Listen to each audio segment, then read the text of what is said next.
नमामि शमीशाननिर्वाणरूपं विभुं व्यापकं ब्रह्मवेदस्वरूपम्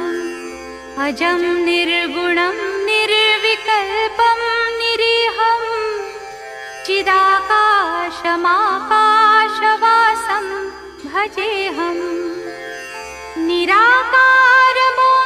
निराकारमोङ्कारमूलं तुरीयं गिराज्ञानगोतीतमीशं गिरीशं करालं महाकालं कृपालुं गुणागारसंसारपारं नतोऽहम् तुषारा